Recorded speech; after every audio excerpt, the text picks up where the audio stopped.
नमस्कार मित्रांनो, मी गौतम वावळ माझ्या यूट्यूब चॅनलवर आपणा सर्वांचं अगदी मनापासून हार्दिक स्वागत करतो. मित्रांनो, आजचं आपलं कॅप्शन आहे, राजकीय सेवेचा बिझनेस होतोय का? Question mark. आता तुमच्या मनामध्ये नेमका प्रश्न निर्माण झाला असेल की मी असं का म्हणतोय, याला कारण काय, आणि खरंच राजकीय सेवेचा बिझनेस होतोय? हे जर सत्य असेल किंवा हे कसं सत्य आहे, या सर्व प्रश्नाची उत्तरं जर तुम्हाला पाहिजे असतील तर मित्रांनो, हा व्हिडिओ तुम्हाला संपूर्णपणे पाहायचा आहे.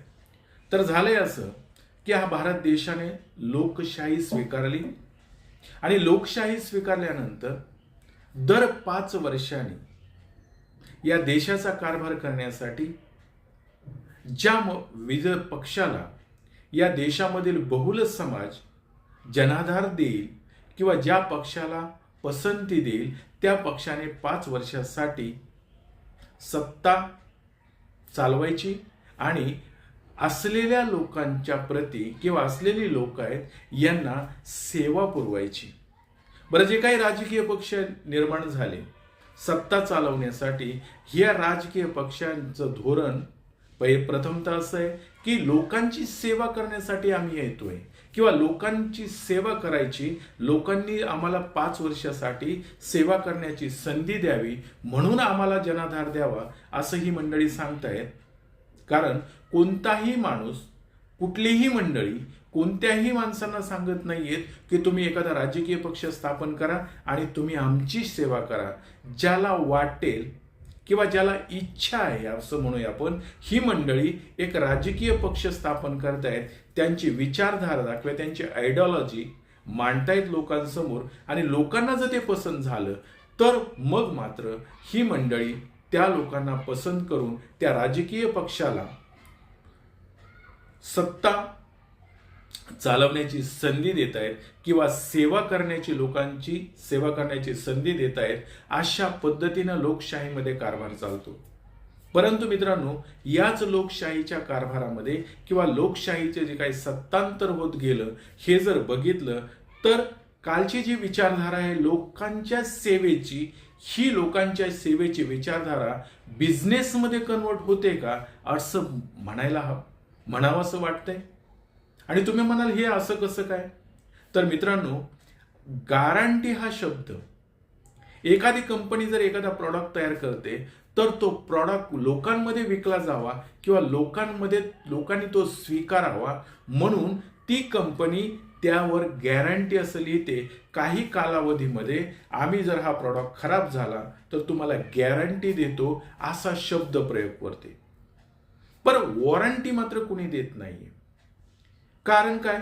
तर तो प्रॉडक्ट जो आहे, जो जर खराब झाला असेल, ते एखादं मशीन असेल, मशिनरी असेल, तर ते खराब झालं तर त्याच्यात आम्ही रिपेअरिंग किंवा त्याला दुरुस्त करू, हा गॅरंटीचा अर्थ. आणि वॉरंटी म्हणजे तो जसाच्या तसा प्रॉडक्ट रिप्लेस करून देऊ, असा अर्थ आहे. परंतु मित्रांनो, सध्या जर देशामध्ये बघितलं तर वातावरण जे आहे बिझनेसमॅन किंवा ज्याला आपण धंद्यावाईक वातावरण असं म्हणूया, कारण ज्या कंपनीला स्वतःचा बिझनेस करायचा आहे, मग ती कुठलीही कंपनी असेल, त्या कंपनीला जर बिझनेस करायचा असेल, लोकांपर्यंत जर पोहोचायचं असेल, तर ती कंपनी आपल्या प्रॉडक्टची जाहिरात करते. आणि ही जाहिरात केल्यानंतर ती जाहिरात लोकांपर्यंत पोहोचली किंवा लोकांना त्याबद्दल जर आकर्षण असेल किंवा लोकांना तर ते योग्य वाटलं तर ती मंडळी तो प्रॉडक्ट घेत आहेत. आणि तो प्रॉडक्ट घेतल्यानंतर त्या कंपनीची काही खरेदी विक्री होते, म्हणजेच ती कंपनी चालते, त्यावर स्वतःचा प्रॉडक्ट विकून ती कंपनी चालवली जाते. परंतु ती कंपनी ही बिझनेस करण्याच्या किंवा धंदा करण्याच्या उद्देशानं तयार केलेली असते. आणि अशीच काहीतरी गोष्ट सध्या राजकीय सेवा ज्याला म्हटलं जातं किंवा भारत देशामध्ये असलेली जी काही लोक आहेत यांच्या सेवेसाठी राजकीय पक्ष निर्माण झाले, परंतु त्यांची विचारधारा किंवा आयडिओलॉजी आता बदलत चालली असं दिसतंय. मित्रांनो, मी असं का म्हणतोय तुमच्या लक्षात येत असेल, कारण गॅरंटी हा शब्द तुम्ही टीव्ही जरी चालू केला किंवा तुमचा मोबाईल जरी ऑन केला तरी तुम्हाला त्याच्यामध्ये एखादं कुठलाही कार्यक्रम बघत असाल तर त्यामध्ये जाहिरात येते, गॅरंटी गॅरंटी गॅरंटी. आणि ती कोण गॅरंटी देते? तर या भारत देशाचे पंतप्रधान गॅरंटी देत आहेत. खोटं वाटते मित्रांनो? मग आपल्याकडे जे काही महिला असतील त्या महिलांना उज्ज्वल योजनेमधून जे काही गॅसचं वितरण केलं त्याच्यामध्ये सबसिडी दिली गेली, ती सबसिडी खरंच दिली गेली का? किंवा ज्या महिलांना जे काही 10-11 करोड महिलांना गॅसचं वाटप केलं तो कोणता उद्देश होता? आणि त्या महिलांना जर गॅसचं वाटप केलं तर आता खरंच ती योजना चालू आहे का व्यवस्थितरित्या? किंवा हे जे म्हटलं जाते की ही गॅरंटी आहे, ही आम्ही तुम्हाला गॅरंटी देतोय, ही गॅरंटी खरंच सेवेच्या हेतूने आहे की बिझनेस करण्याच्या हेतूने दिली जाते? मित्रांनो, अशा खूप विषय आहेत. त्याच्यामध्ये काही लोकांना जर धंदा करायचा असेल किंवा काही मंडळींना जर व्यवसाय करायचा असेल तर त्यामध्ये जे काही लोन दिलं जातं किंवा जे काही विविध योजना असतात, ह्या योजना लोकांपर्यंत पोहोचवण्यासाठी त्याची जाहिरात केली जाते. मग ती जाहिरात खरंच त्या माणसांना ते लोन मिळालेलं असतं का? तर काही लोकांना मिळालेलं असेल, काही लोकांना ते मिळालेलेही नसेल, परंतु जाहिरात बघितली जाते आणि ते जाहिरात बघून जर आपण ते करायचा प्रयत्न केला तर मग तुमच्या लक्षात येईल की ती जाहिरात दाखवताना किती व्यवस्थित किंवा एकदम सहज सहज दाखवली जाते, परंतु ती योजना खरंच अंमलात आणली आहे का फक्त आपला प्रॉडक्ट विकला जावा आणि आपल्याला पुन्हा लोकांनी स्वीकारावं या उद्देशानं ही राजकीय सेवा जी आहे किंवा हे राजकारण जे आहे या सेवेचा वापर आता बिझनेस म्हणून केला जातोय? मित्रांनो, ही शंका घ्यायला वाव आहे आणि हे खरंच वाटतंय. कारण आजपर्यंत जर बघितलं तर जी तुम्ही सत्ताधारी आहात, तुम्ही 5 वर्ष तुम्हाला लोकांनी निवडून दिले कशासाठी? तर सत्ता चालवण्यासाठी. आणि तुम्ही अभिवचन दिलेलं असतं की राजकीय सत्ता जी आहे ही सेवा आहे लोकांची. तुम्हाला कुणी सांगितलं नाही की आमची सेवा करा. तुम्ही लोकांना अभिवचन दिले की आम्हाला 5 वर्ष तुमची सेवा करण्याची संधी द्या. आणि ते करत असताना तुम्ही आता मात्र अशा वेगवेगळ्या जाहिराती देऊन जर लोकांना लुभवत असाल तर मग बिझनेसमध्ये आणि या सेवेमध्ये अंतर ते काय राहिलं? अंतर यामध्ये वाटायलाच तयार नाहीये. आणि मित्रांनो, ज्या जाहिराती आहेत या जाहिराती कशा फसव्या आहेत, ह्या लोकांपर्यंत खरंच दिलंय का लोकांना? मग एखाद्याला व्यवसायासाठी खरंच लोन दिलंय का की फक्त जाहिरात केली? मग ती जाहिरात पिण्याच्या पाण्याची जाहिरात असेल आणि आजपर्यंत जर देशामध्ये पिण्याच्या पाण्याचा प्रश्न सुटला नसेल आणि सरकार जर असं म्हणत असेल की आम्ही 14 कोटी लोकांना स्वच्छ जल दिलं तर मोठं काय केलं तुम्ही? ज्या लोकांना तुम्ही पाणी आजपर्यंत देऊ शकले नाही, मग मी कुठल्याही पक्षाच्या विरोधात बोलत नाही, पण जे राजकीय पक्ष आहेत ज्यांनी असं म्हटलं की आम्ही सेवेसाठी आलोय, मग या लोकांनी सेवा कशी केली, कुठली केली? ज्या लोकांना आतापर्यंत पाण्याची सुविधा पोहोचू शकले नाही. मित्रांनो, मग ते घराची योजना असेल, पिण्याच्या पाण्याची योजना असेल, ती शौचालयाची योजना असेल, अशा विविध योजना शासन जे करतं ही सेवा आहे, ही दाखवण्याची गरज नाहीये. आणि तुम्ही जे केलं असेल ते जर लोकांपर्यंत पोहोचलं असेल तर तुम्ही गॅरंटी द्यायची गरज नाहीये.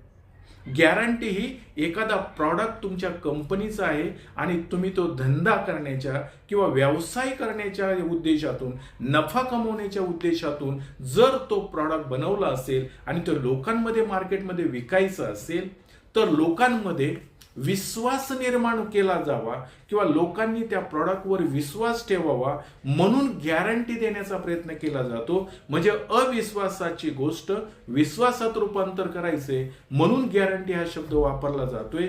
पण तो सध्या जर बघितलं तर प्रत्येक जाहिरातीमध्ये गॅरंटी हा शब्द वापरला गेलाय मित्रांनो. आणि त्या जाहिराती तुम्ही बघा, मी सर्व जाहिराती तुम्हाला दाखवतोय.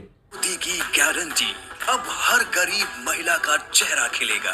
मात्र 500 रुपए में गैस सिलेंडर मिलेगा. भारतीय जनता पार्टी छत्तीसगढ़.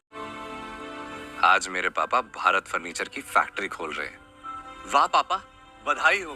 बेटा बधाई मुझे नहीं, प्रधानमंत्री जी को दो, जो स्टैंड अप इंडिया जैसी योजना देकर हम वंचितों को खड़ा कर दिया, सम्मान से भर दिया। हाँ पापा, सैचुरेशन का जमाना है अब। सिर्फ इसी गांव का नहीं, हर गांव के वंचितों का हर बच्चा स्कूल जाता है अब, छात्रवृत्ति पाता है। डीबीटी ने अन्याय से बचाया है, शोषित को सम्मान दिलाया है, सैचुरेशन ने हौसला बढ़ाया है, अंत्योदय का प्रकाश फैलाया है, वंचित वर्ग के साथी है, मोदी सरकार की गारंटी है।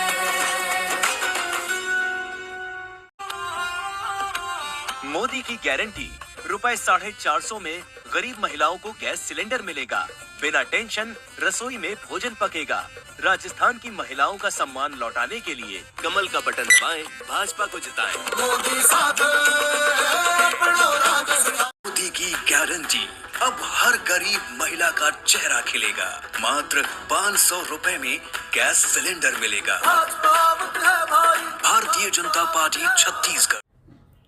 आणि यामध्ये एक विशेष म्हणजे या जाहिराती कशा फसव्या आहेत, हा सुद्धा व्हिडिओ मी तुम्हाला त्याच्या पुढे टाकणारच आहे की हे महाशय राजकीय महाशय आहेत आणि याच्यामध्ये जनतेच्या पैशाची कशी लूट केली गेली आणि त्यामुळे हे जाहिरातबाज जी मंडळी आहेत यांच्यावर कसा ब्लेम आता येतोय आणि कोर्टाने कशा पद्धतीचे ताशेरे ओढलेत तो सुद्धा व्हिडिओ बघा। 80 करोड़ लोगों को मोदी की गारंटी है, अगले 5 साल तक गरीब बना के रखूंगा। 80 करोड़ गरीबों को 5 किलो अनाज देने की उन्होंने 5 साल की गारंटी दी है। क्या है इसका मतलब कि अगले 5 साल तक एक भी इनमें से 80 करोड़ लोगों को मैं गरीबी की रेखा से बाहर नहीं आने दूंगा, ये गारंटी दी है उन्होंने। ऐसे ही मोदी जी हमारे कल प्रोटेस्ट होगा। अमित शाह जी को गोलियां चलवानी है, गोली चला ले। अमित शाह जी खुद आ जाएं। अमित शाह जी अपने साथ जितने भी गुंडे मवाली हैं उनके पुराने दोस्त यार, हमें ये अडानी जी को ले आए, अंबानी जी को ले आए, सबके क्रिमिनल जो बदमाश और गुंडे हमारे पीछे वैसे ही हमें मारने के लिए लगा रखे ले आए। पीसफुल प्रोटेस्ट होगा, ईवीएम से चुनाव नहीं होगा, पेपर बैलेट से चुनाव होगा। अभी बहुत सारी चीजें पहली बार होनी है, प्रधानमंत्री भी शायद पहली बार जेल जाएंगे, पहली बार बहुत सारी चीजें होनी है। पक्का जाएंगे, जितने सबूत इकट्ठे हो चुके हैं ना पक्के जाएंगे। हमने जो वार्निंग दी थी चुनाव आयोग को और एसबीआई को कि आपको 3 हफ्ते और 1 हफ्ते का वेट नहीं करना है, तुरंत वो फाइल कीजिए ताकि हम अमित शाह जी को, नड्डा जी को और मोदी जी को, मोहन भागवत जी को, इन सभी लोगों को अरेस्ट कराने की दरखास्त अदालतों में ईडी के सामने, सीबीआई के सामने लगा सके। शेल कंपनीज बना के अडानी, अंबानी, अमित शाह जी ने, मोदी जी ने ये जो पैसा चुराया है देश की जनता का, ये चुराया हुआ ही पैसा तो इलेक्टोरल बॉन्ड्स में, यही तो कहा है सुप्रीम कोर्ट ने, आपका मेरा किसानों का पैसा चुरा के तो इलेक्टोरल बॉन्ड्स में गया था। जो अपने मेंबर्स को चुनाव की जो मशीनें बनाने वाली कंपनीज में अपने पार्टी के वर्कर्स को मेंबर बनाता है वो बेईमान और चोर है। अगर ईमानदार पार्टी होगी तो वो कहेगी पेपर बैलेट से कराओ। देश की जनता जो मालिक है देश की, वो नौकरों से।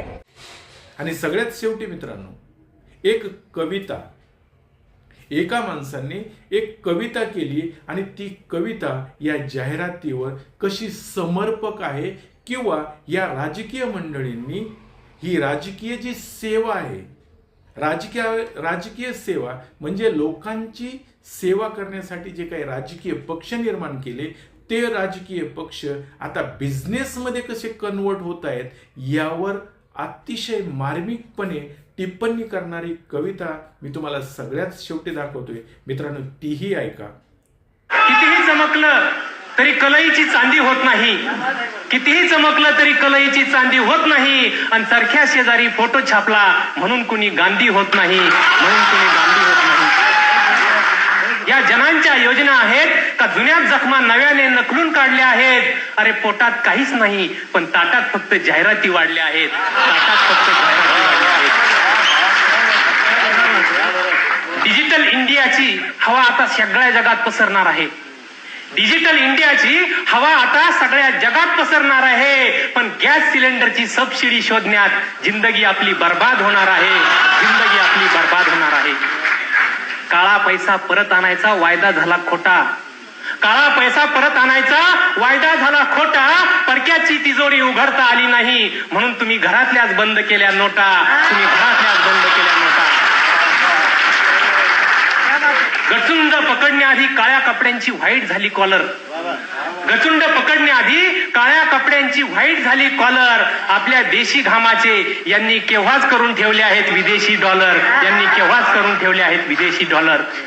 आणि मी जे म्हटलंय की राजकीय सेवेचा बिझनेस होतोय का, जर असं खरंच तुम्हाला वाटत असेल तर तुमची मत मात्र कॉमेंट्समध्ये नक्की लिहा आणि कळवा.